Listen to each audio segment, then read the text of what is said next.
a respeito do que é modernidade, do que é diálogo e do que é tarô. A pretensão, a ideia é tarô, diálogo com modernidade. Muita gente se pergunta, né, o que é, afinal de contas, essa modernidade?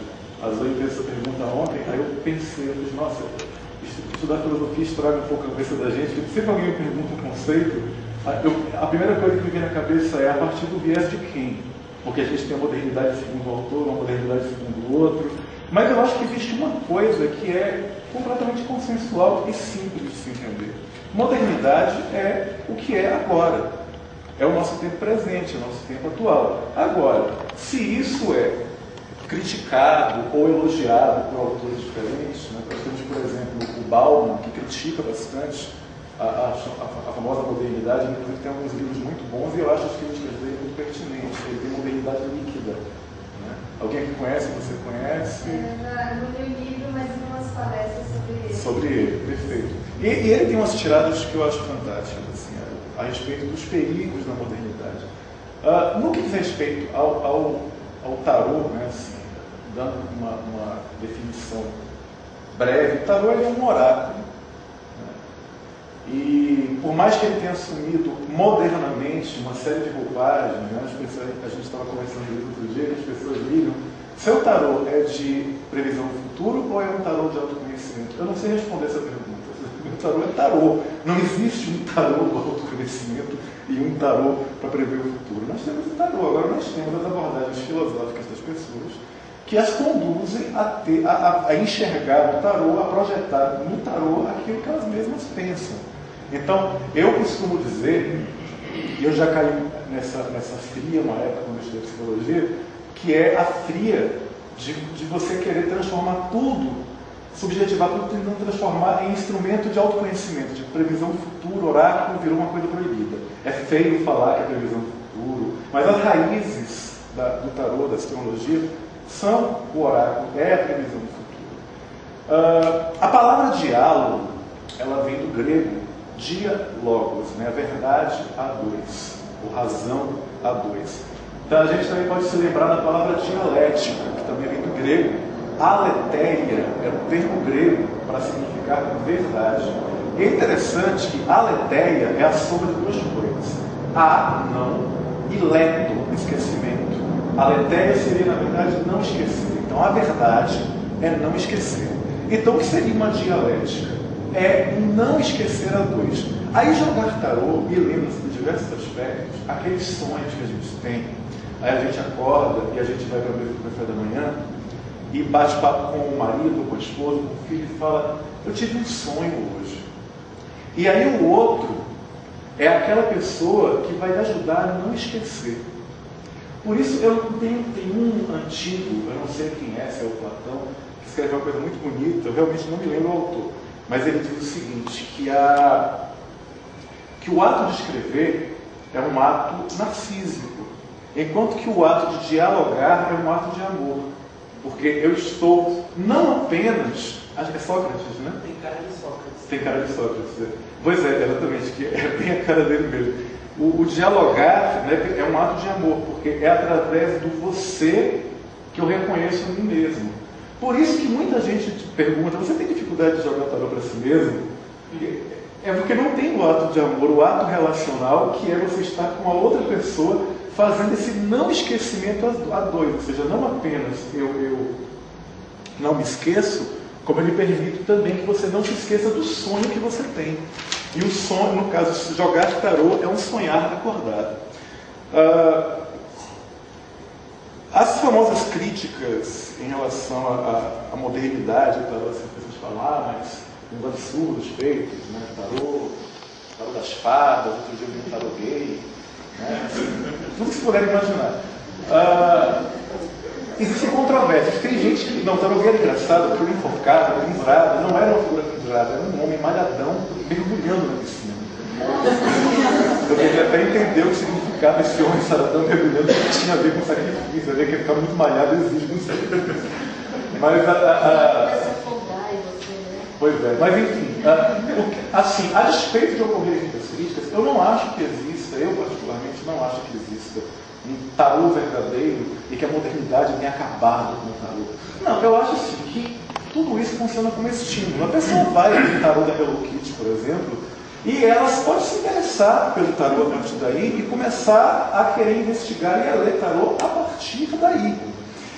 Quando eu falo de modernidade, dos preconceitos que muitas vezes as pessoas, sobretudo os defensores da tradição, têm em relação à modernidade, eu sempre digo, é impossível você ser moderno e não ser da tradição. A tradição, ela impregna todas as coisas. Então, por mais que a gente dê uma roupagem, que as pessoas deem uma roupagem pop para as coisas, ditas esotéricas, né? Transformando o esotérico num exotérico, a tradição está ali. É como se fossem camadas que vão me permitindo chegar mais profundamente em alguma coisa. Então, eu sempre digo assim, eu realmente não gosto muito do tarô da Hello Kitty, mas ele deve ter servido para alguém, a partir dali, pesquisar mais, né? Até porque nem todo mundo gosta de coisas tão sérias. Então, por isso eu sou um defensor contumaz da cultura dos quadrinhos, né? Que os eufemistas chamam de romance gráfico. Romance gráfico é uma maneira de não admitir que você gosta de gibi. Mas não deixa de ser um romance gráfico. Os quadrinhos, de que maneira a gente pode identificar, ligar o tarô aos quadrinhos? É interessante que o tarô, ele impregna a cabeça das pessoas, somente os autores de revistas em quadrinhos, os autores de obras, de romances gráficos, de maneiras variadas. Por exemplo, nos gibis mais comuns de aventura, a gente tem uma mutante, daquele grupo dos X-Men, né, chamada Tarô, né, ela anima as imagens do tarô, quando ela luta, ela invoca as cartas do tarô que lutam por ela, né, quando ela fica vestindo as unhas. Mas enfim, a gente tem uma série de outras imagens possíveis, mas eu acho interessante algumas coisas sutis. Por exemplo, existe um autor que eu gosto particularmente, que é o Neil Gaiman. Tá? Geralmente são quadrinhos para adultos, muito embora adolescentes em geral também gostam bastante. E tem o Clive Barker, que é mais conhecido por vocês por aquele filme mimoso chamado Hellraiser, Renascido do Inferno, mas ele também escreve contos de fadas. Por exemplo, O Ladrão da Eternidade é um conto de fadas, é um conto para criança. Claro, para criança que existe dentro de nós, mas é um conto de fadas. E assim, vejam só, eu peguei alguns exemplos, na verdade, porque assim, a gente cada um vai com tempo, então a gente já dá uma passada rápida, mas enfim. Uma das revistas, um dos contos do game que eu acho mais bárbaros, chama-se Um Jogo de Você. É o seguinte, você pode ir atrás do computador para poder passar as imagens, para o pessoal ver. Ali já está até Um Jogo de Você. Essa é a capa da edição americana. Você veja que ela é mais hardcore do que a capa da edição brasileira. Né? A edição americana tem aquela caveirinha ali, mas a edição brasileira resolveram colocar um rosto menos agressivo. Né? Mas assim, do que se trata Um Jogo de Você? Sintetizando, fazendo uma síntese da síntese, até começa a ideia começa a partir de uma fala em que se explica o que é o jogo de você. Porque tem um jogo chamado o jogo do eu primeiro. E o jogo de você seria a antítese do jogo do eu primeiro. O que acontece? Nós temos uma casa, na verdade não é bem uma casa, é um arquivo, em que moram alguns personagens dessa casa. E nenhum deles tem uma identidade muito definida. São pessoas meio soltas, meio perdidas na vida. Ao seu modo, cada uma delas é um pouco louca. Louca no sentido do louco mesmo. Perdidos, confusos, não têm a menor ideia de para onde vão. Que personagens são esses? Nós temos uma garota chamada Barbie, que parece a Barbie, que passa o dia envolvida em contos de fada e em sonhos mirabolantes, e gosta de usar maquiagem, de se pintar de maneira diferente. Nós temos um travesti chamado Wanda. Na verdade, o nome verdadeiro é até uma gafe minha. O nome verdadeiro dele é Wanda. Mas o nome que deram a ele quando ele nasceu é Alvin. E apesar da história toda se concentrar em torno de elementos fantasiosos, uma das coisas mais bárbaras dessa história é que a moral dela é: quem define quem você é não é você. É você. é o outro. Ou seja, o outro, ao me reconhecer, diz quem eu sou.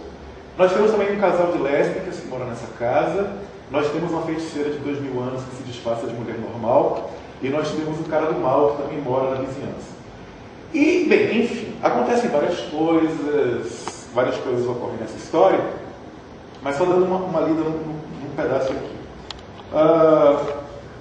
Sim, aí a casa cai. No final do conto, um quifo que eles moram desaba, evocando a ideia da casa de Deus, tá? Do arcano de terceiro do tarô. E aquele mundo de fantasias e de maluquices nos quais eles se inseriam, desmorona, a casa cai. E é interessante que não apenas nesse conto do Gaiman a casa desaba, como nesse outro conto termina com a casa desabando. Em vários contos de fadas para adultos, é recorrente a imagem da parte final em que uma casa desmonta. E a ilusão acaba. A ideia é exatamente essa. Eu vivia numa ilusão e no final uma casa se desmonta, que é exatamente a casa de Deus, o ator.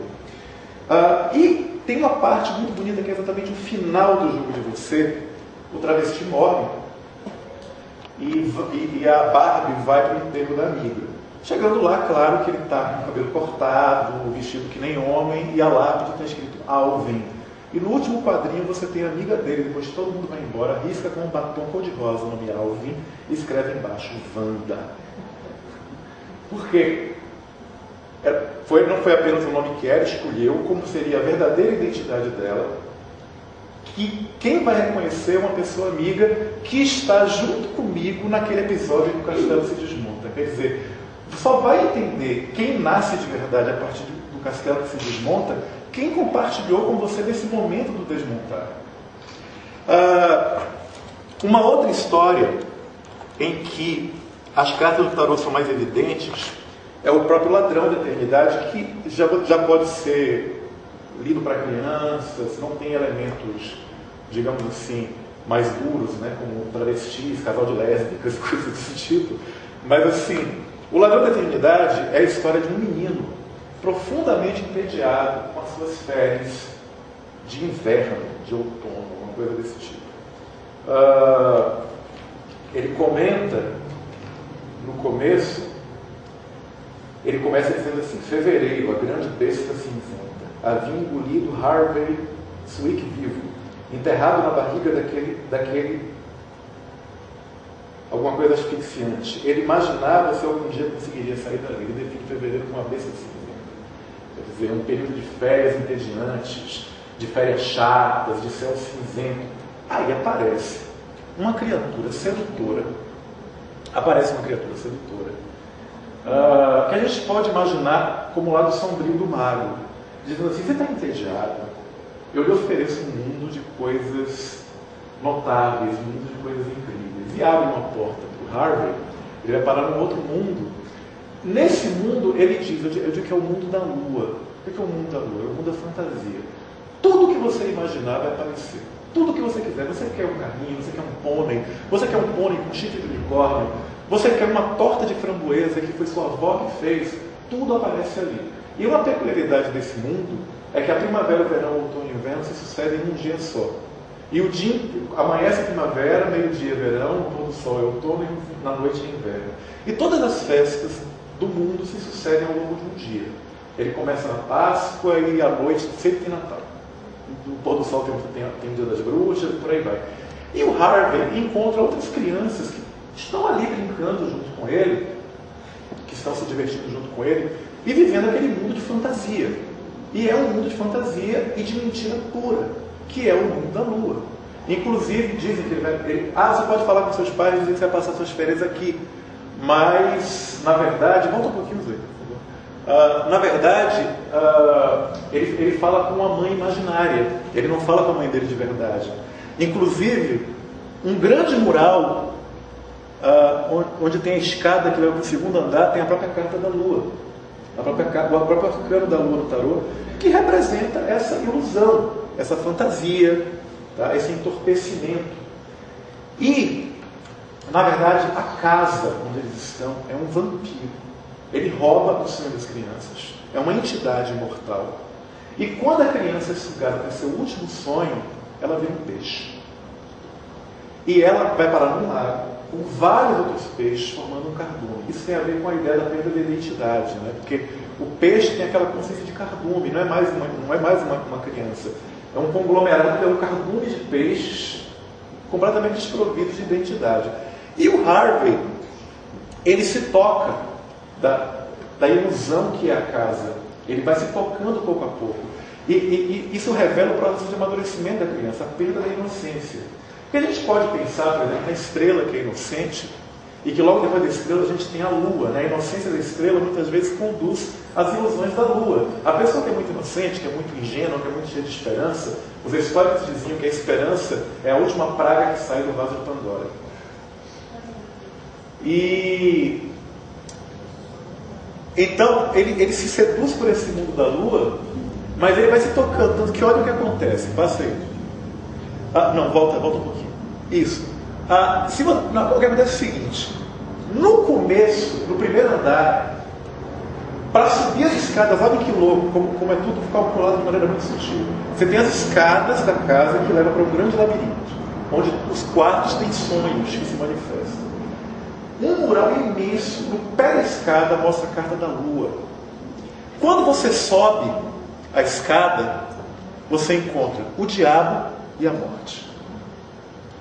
Uma escada leva ao diabo, que é aquela escada onde aparece aquela figura fantasmagórica que aparece, que pretende engrupir ele, manipular ele, sugar o poder dele.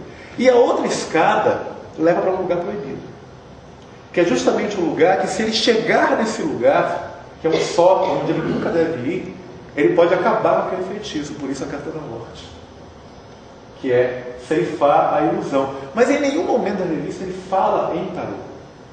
Ficam símbolos sutis, ocultos. Pode passar, Zé. Não, volta. Volta. Isso. Essa é a cena específica em que o garoto destrói a casa. Essa é a própria casa de Deus, que é a única carta, digamos assim, negativa dos arcanos maiores, que não está nos murais da casa, porque ela é a própria casa, que desaba no final. A expressão de felicidade dele lá, porque ele conseguiu destruir a casa. E ele destrói a casa, primeiro, se negando a acreditar nas ilusões que aparecem. Mas aí a casa oferece para ele uma última sedução. O que você sonhar? Aí ele fala: o que eu sonhar, então tá bom. Então ele começa a sonhar várias coisas ao mesmo tempo. Ele enlouquece a casa sobrecarrega, pilha e desmonta.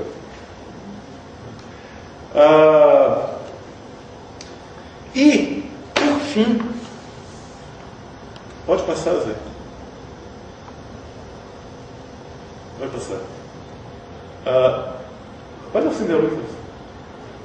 Essa é a imagem. É interessante. Se vocês forem no Google Imagens e escrever morte e clicar, o que se espera? Que logo de cara você veja a primeira imagem que apareça seja um esqueleto, seja uma morte, alguma coisa feia. Aparece realmente, mas essa imagem, ela é uma das primeiras que aparece no Google quando você digita morte e procura imagem. Para vocês terem uma ideia da importância do pop. Assim, a morte foi absorvida pelo pop e ocorreu uma releitura. Esse é um dos melhores romances gráficos que alguém pode ter. Chama Morte, o Grande Momento da Vida, do Neil Gaiman, que é uma história em quadrinhos sobre a morte. Mediunidade, não tem como a gente falar em mediunidade se a gente não olhar o dia a dia. Porque o dia a dia é modernidade. Hoje as eras vão passando, o tempo vai passando, e cada coisa tem seu momento. E é engraçado a gente vê que o tarô vem sobrevivendo a esse momento, sempre. A estrutura dele não muda, né? O que muda são as novas roupagens que ele colocou, as novas concepções, as novas interpretações em relação ao tarô. Mas não, a estrutura continua a mesma. 22 arcanos, 56 menores, sempre a mesma. Então, é engraçado falar em cotidiano, porque por que cotidiano? Por que tarô cotidiano? Bom, cotidiano é agora, presente, assim como foi ontem, vai ser o futuro, vai ser amanhã, daqui a pouco. Então, falar em carta de tarô é engraçado porque a imagem que a gente tem em cada arcano, ela jamais vai ser a realidade própria, concreta, direta. Ela vai ser uma representação, né, dessa realidade que a gente tem.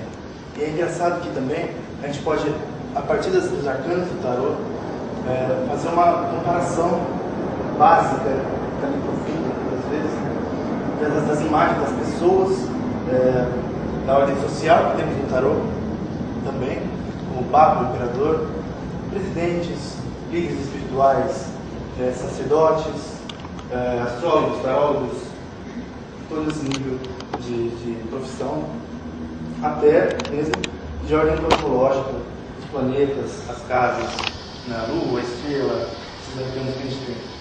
Então é engraçado também, eu acho muito engraçado. No Egito tem toda aquela massa de cultura, de mitos, né, por trás disso, que não é bem assim. A gente tem um sistema aberto, muitas vezes urbano, dependendo da página, e a gente consegue olhar aquilo e ver, vamos supor, o Papa, a figura do Papa, a família, também, como 10 de paus, a gente tem aqui o 10 de paus. Copa, tem 10 de Copa, desculpa.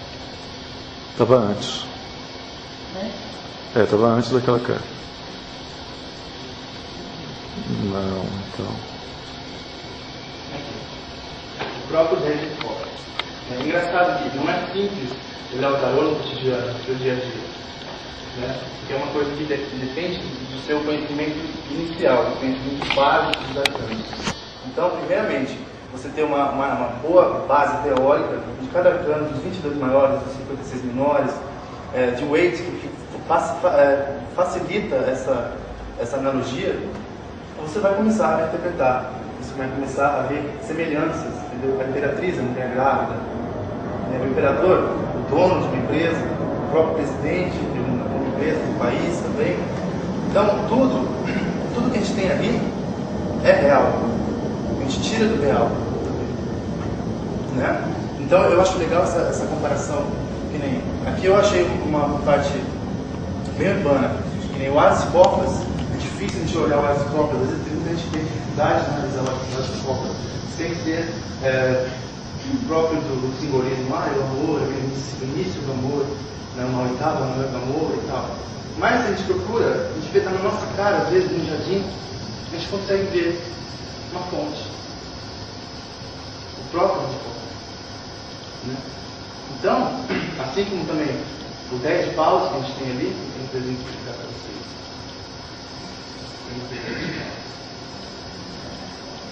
O 10 de paus, a estafa, o cansaço, aquela coisa, né? Nossa, eu quero demais. Eu preciso de um up, né? Depois do 10, a gente tem esse up, essa evolução necessária. Nós temos também na vida, lógico. Então, ele é a própria representação da vida. Isso que eu acho maravilhoso no tarô. Ele é passível de qualquer tipo de analogia concreta, desde que você tenha coerência simbólica, sempre você mantenha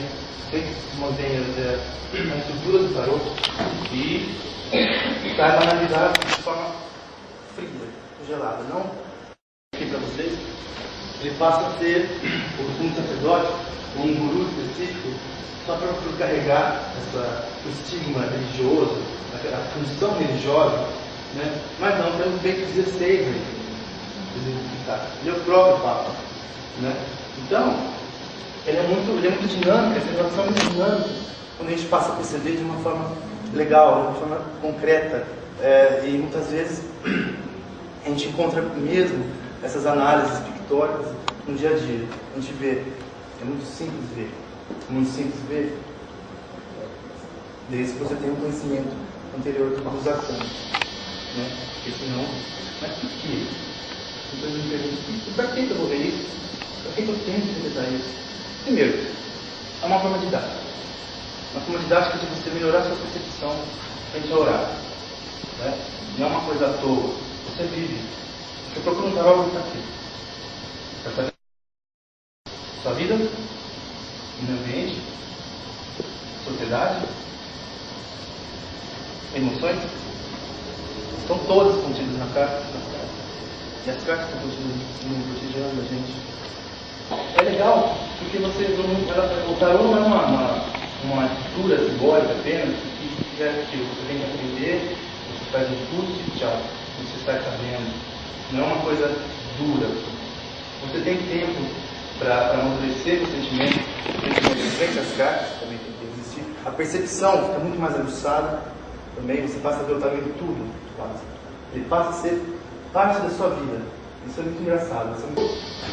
E cotidiano é falar no ordinário também, uma coisa do dia a dia assim inteira. Né? Assim como uma consulta às vezes é rápida, uma palestra também pode ser muito rápida também, né?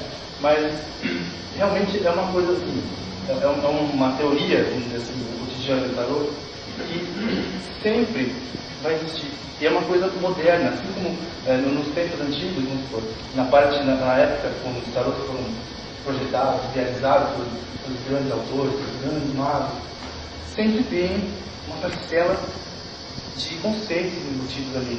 Senão, como é que a gente vai usar, como é que a gente vai criar um tarô? Como é que ele vai estar apto a ser usado por várias significações, né? Vários significados que a gente vai ter a partir de um tarô, né? A Frida Harris criou o tarô à maneira dela, claro, que baseado na ideologia de Crowley, né? Pamela Smith também, baseado em New Age, temos isso, né? Tá. Mas se fosse uma coisa monossêmica, ou seja, com um sentido só, se o tarô fosse monossêmico, não seria tarô, primeiramente, seria uma fotografia.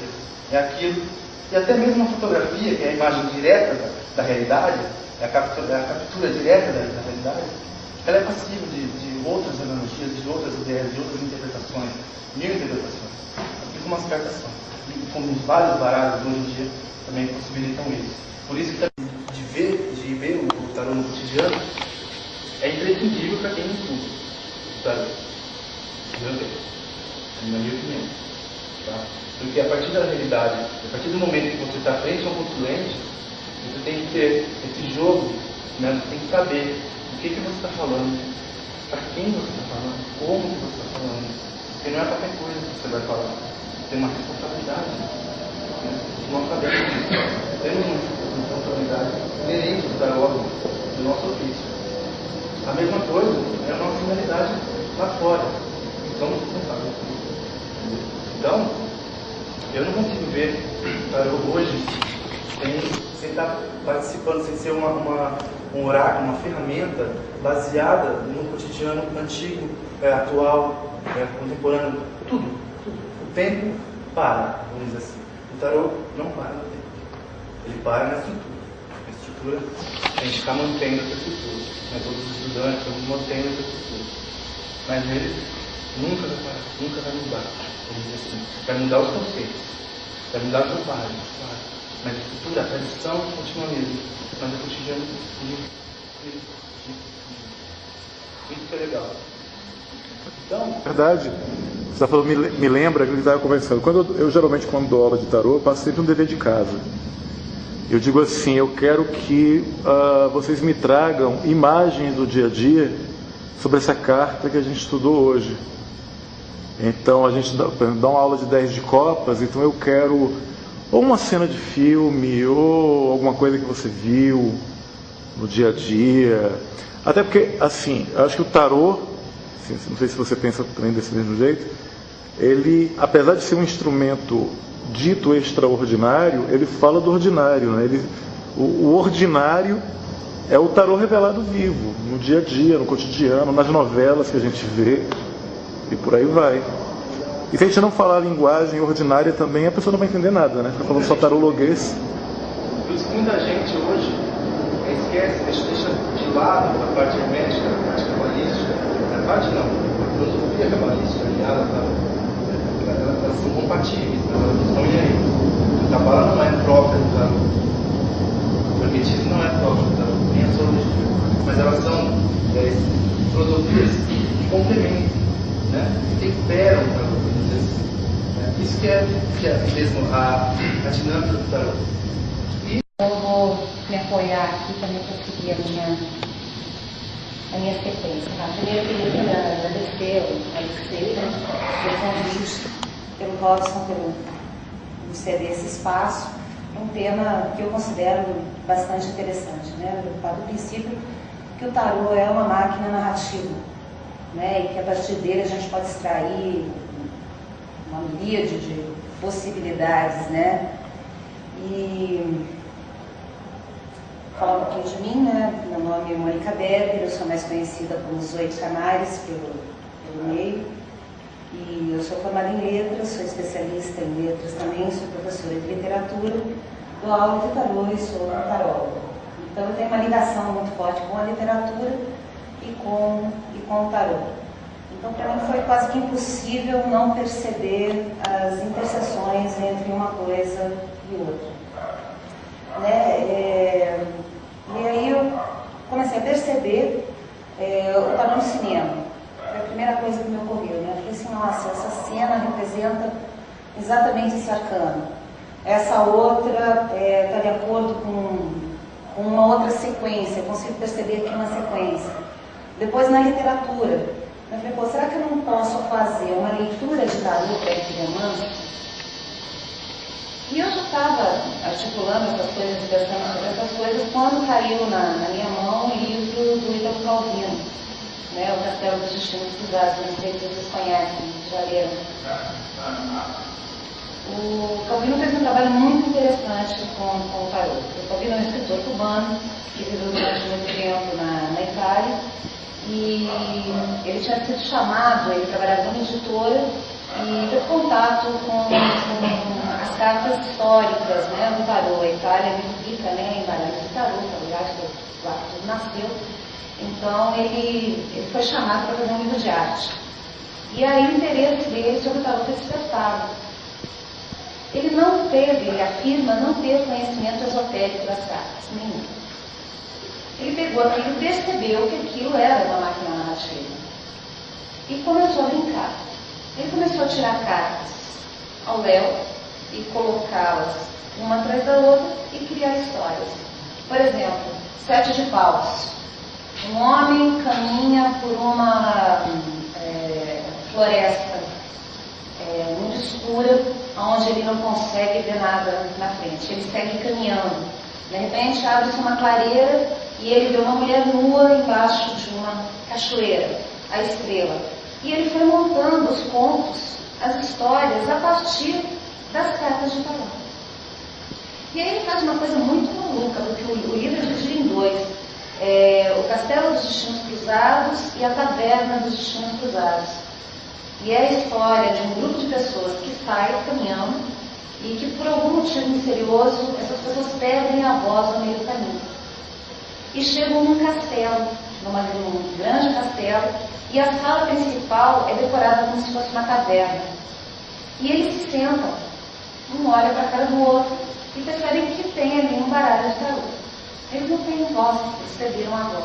E eles começam então a conversar. Através das cartas, eles vão contando cada um a sua história. E aí depois tem a segunda parte, que é a taverna dos Destinos Cruzados, aonde a aparência do lugar é uma taverna, mas a sala onde eles estão é a sala de um palácio e acontece a mesma coisa com um baralho de tarô diferente. Aí eu falei, pô, que bacana, eu já tinha percebido que eu podia interpretar um filme, que eu podia tirar as cartas do tarô para um filme. Mas eu não tinha pensado que eu podia usar o tarô para escrever.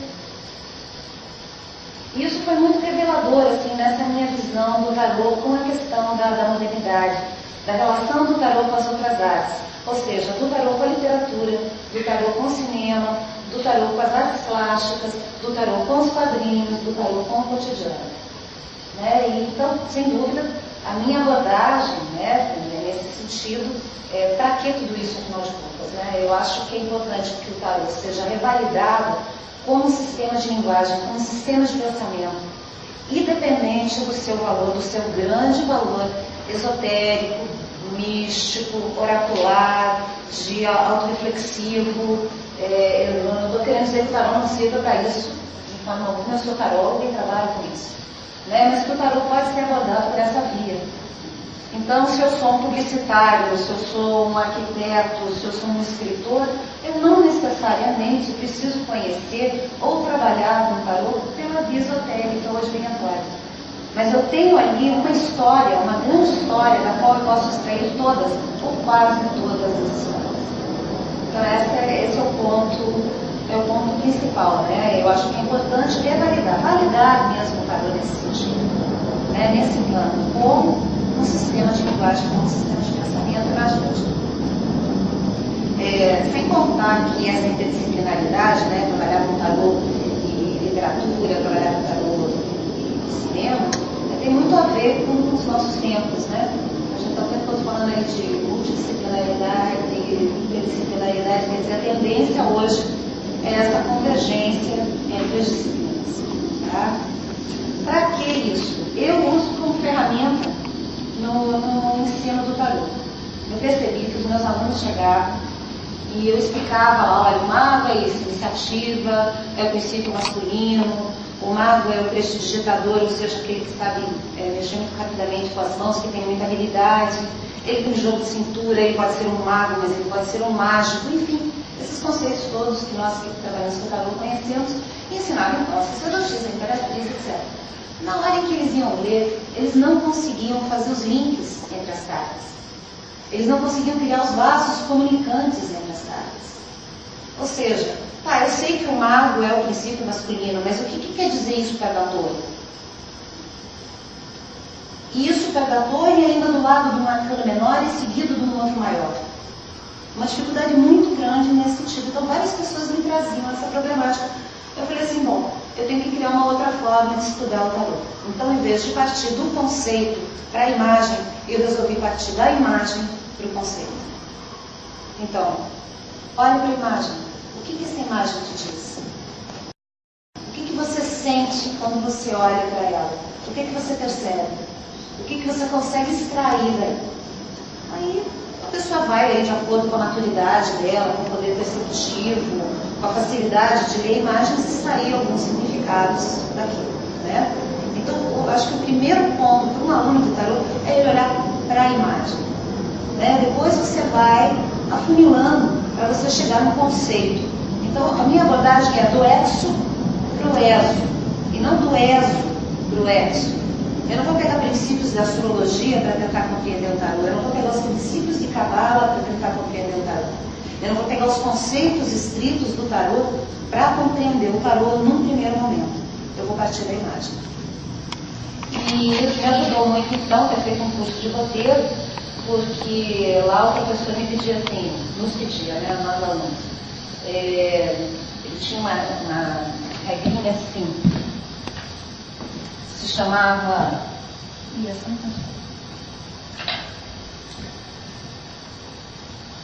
glossate. Então aqui eu tenho a personagem, a locação, o objeto, a situação, a ação e o tema. Então, o professor pedia, monte duas personagens. Uma galinha de chapéu lilás com uma bengalinha que é corcunda e anda com um saco de supermercado no braço. Né? Então pronto, já tinha uma personagem. Uma locação, terreno baldio, uma cruz ao centro, um objeto, um anel. Uma situação, alguém joga outra pessoa de uma ponte. E um tema principal, né? Falar sobre o quê? Sobre a dor. E aí, com esses elementos, você cria uma história. Qualquer pessoa cria uma história. Se eu der para vocês criarem esses personagens, vocês tiverem todos esses elementos, com um pouco de criatividade, vocês criam uma história. Por que não fazer isso com as cartas de tarô? Eu não tenho nas personagens os arcanos menores das personagens. Eu tenho aí 16 personagens bastante interessantes. A locação. Vamos pensar no 4 de paus do Eito. Duas pessoas saindo de um castelo, alguns bastões altos com guirlandas de flores. Um jardim florido. crianças brincando ao fundo perto do castelo. Eu tenho uma anotação. Um objeto, vários objetos, não só os objetos referentes aos naipes, né? As tascas, os bastões, os gladios, as espadas e as moedas, como também o escudo do imperador, o báculo do mago, não, o báculo do elefante, o mago não é báculo que ele tem na mão, aquilo vai aqui mesmo, tem uma palavra certa para isso. Não é também. Não, ele tem realmente uma varinha que ele aponta para o céu. Mas eu não sei se é chamado de báculo, eu tenho a impressão que o báculo é duas orações. Os grandes temas são os arcanos maiores. A morte, a queda, o julgamento. Então, a partir disso, eu posso montar uma história. Então, eu comecei a trabalhar com os meus alunos exercícios de bilaterização e depois exercícios de bilaterização com as cartas do tarô, sem que elas tenham ido ou penetrado nos significados mais profundos das cartas. Isso era feito num segundo momento. O que acontecia? Esse curso, que eu chamava de rotas de leitura, propiciava que o aluno conseguisse depois criar a história. Porque é isso que você faz quando você tem alguém na tua frente e vai jogar tarô. Você vai contar uma história que você não conhece, que é a história daquela pessoa que está ali na tua frente. Haja criatividade. Aquilo tem que fazer sentido, né? Então,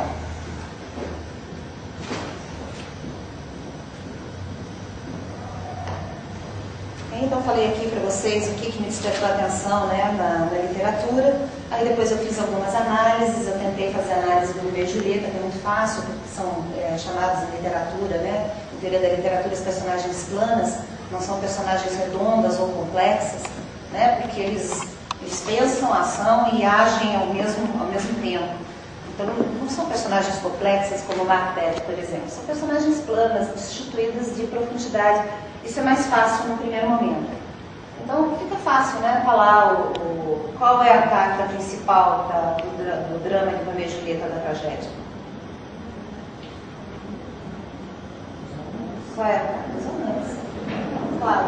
Mas a gente tem o eremita naquele padre que os ajuda, que é um padre meio outsider. A gente tem o imperador e a imperatriz na questão da família. A gente tem a questão da justiça. A gente tem a morte, que é o que acontece com os amantes no final. A gente tem a roda da fortuna nos acontecimentos sobre os quais ninguém tem controle, porque as coisas vão acontecendo de forma enlouquecida.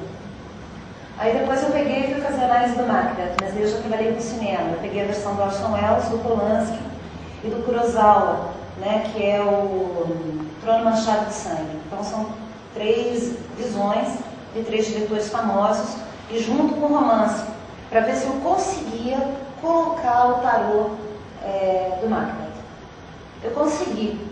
Em casa, numa mesa grande, eu fui lendo, depois de ter visto os 3 filmes, visto e revisto, eu falei, tá aqui, tá aqui, tá aqui, tá aqui, tá aqui, tá aqui. Daí eu comecei a passar mal. Vocês sabem, né, que é a pior tragédia de Shakespeare. Eu comecei a olhar aquilo, eu comecei a ficar sem inspiração, eu comecei a passar mal, e eu falei, putz, tem que anotar rápido. Mas eu esqueci de tirar esse negócio aqui da minha sala, credo, que horror, né? E no dia seguinte chegou um amigo meu, que curte muito literatura, e ele olhou assim para o livro que estava ensinando eles, ele estava estudando a tragédia que não se diz o nome, a tragédia inominável, né? Diz que toda vez que ela é encenada alguém morre, acontece alguma coisa, dá algum pepino. Aí eu falei, ai meu Deus, até hoje eu não consegui sentar para escrever, vocês acreditam? Eu tenho toda a análise pronta, todos os tópicos anotados, mas sentar e escrever, eu estou esperando um dia muito especial. Não sei se eu vou dar conta, pela força, né, pelo peso do Macbeth. Aí, outro lance legal, por exemplo, é quando você vê o tarô sendo usado como uma estrutura. Então, tem um livro chamado Os Arcanos da Poesia Surrealista. Então, são 22 autores da poesia surrealista divididos em cartas de tarô. Então, começa com o Conde de Lautréamont, como louco, e acaba com Isidore Ducasse, que é o próprio Conde de Lautréamont no final, quer dizer, o louco que abre e fecha. E aí vários escritores, né, do movimento surrealista recebendo uma carta de tarô. Então, foi bacana porque eles usaram o tarô para montar a estrutura do livro, né? Na poesia, é interessante você encontrar o tarô no Nerval, do Gerardo Nerval, tem um poema dele chamado El Desdichado. O primeiro nome desse poema seria O Destino. E é interessante porque ali você encontra a morte, você encontra a estrela. Aliás, só nesse poema são feitas elucubrações das mais variadas, né? Ligações astrológicas, ligações alquímicas e ligações com o tarô, só num soneto. É um soneto. E daria para eu ficar aqui esse tempo todo e o tempo dos meus amigos falando só sobre o soneto, né? De tão complexo e brincado que são as questões nele. Tem o T.S. Eliot, né, na Terra Desolada. Você encontra lá o marinheiro, o fenício, o afogado e várias outras referências na obra toda do Eliot. E há pouco tempo eu soube que uma autora que eu gosto muito, que é a Sylvia Plath, que o Ariel dela também foi escrito tendo os 22 arcanos do Tarot Crowley como base para esse livro de poemas. Bacana, né? Aqui eu trouxe para vocês um livro, que é o Michel Tournier. Ele é chamado de escritor pós-moderno e ele escreveu esse livro, né? Sexta-feira ou Os Nimbos do Pacífico. Então ele revisitou a história do Robinson Crusoe. E é muito bacana, porque a história começa com o Robinson e o capitão holandês no navio.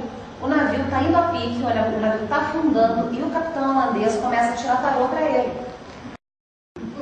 E ele já tinha fugido do capitão holandês a viagem inteira, porque tinha medo do jeito daquele cara.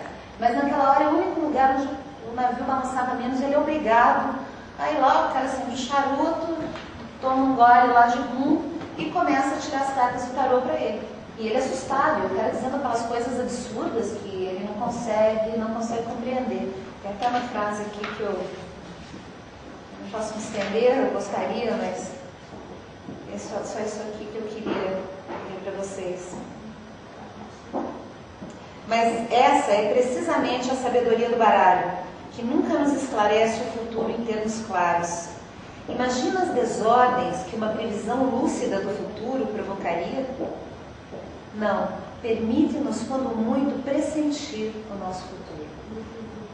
Isso é muito bacana, porque faz essa alusão à linguagem poética e enigmática dos oráculos. Os oráculos, eles nunca devem ter essa voz óbvia e clara demais, que alguma coisa deve ser deixada para a imaginação do sujeito. A pitonisa falava em enigmas. Você desvendar o futuro de alguém de forma muito clara pode ser muito assustador. E o que acontece no decorrer do livro? Você vai lendo e você vai reencontrando a previsão que foi feita pelo capitão holandês para Robinson até o final do livro. Então é muito bacana, é muito interessante. Aí tá, literatura, eu acho que é isso que eu tinha para dizer para vocês. E no cinema, dá para perceber a presença do tarô de duas formas, né? Ou a presença pictórica mesmo, a imagem. Então vocês assistiram aquele Água com Açúcar, Sessão da Tarde, Pipoca, Lady Hawk? Sim, o Feitiço de Áquila. De Áquila com a Michelle Pfeiffer e o New Allen, né? Lindo, ele está lindo naquele filme. Então, eu não sei se vocês lembram um momento que é quase morto por um camponês. Ele e o Gaston, o Etienne e o Gaston, que é o menininho, e aí chega um homem com a foice, acho que deixa eles dormirem embaixo da árvore. Então você vê ali a imagem da morte, ela está ali clara. A ideia da morte, obviamente, está ali também, mas você vê a imagem da morte. Assim como, num determinado momento, o bispo de Áquila está lá rezando a missa, e ele está aqui, virado para o altar, e de repente ele se volta, e dois discípulos, dois padres, se ajoelham na frente dele. Então você faz o recorte, você tira uma carta de tarô. Exato. Então essa é uma forma que dá para captar os arcanos no cinema, por essa aparição pictórica clara. E outra por deslizamento de sentido, deslizamento de sentido simbólico. Uma das atribuições da temperança são as transformações de homem em animal. Essas passagens de gente para bicho. Isso está no arcano da temperança. Tem um momento em que eles cavam um buraco grande e está ela deitada, é noite, né? Começando a amanhecer, ela está deitada ao lado dele, ele é lobo, ela é mulher. De repente, vai clareando, e como o raio do sol não incide com tanta força, porque eles estão abaixo da terra, né? Eles estão no buraco, ela vai se transformando em águia e ele vai virando homem, mas eles por um segundo conseguem se olhar de novo. Aquilo para mim é a temperança. Principalmente na visão crowleyana, que é aquela fusão dos amantes. Né? Eu acho que muito bonito. Eu falei, gente, isso é a temperança, e não tem. Agora, é a minha visão, o deslizamento simbólico de ter encontrado o significado da temperança aí.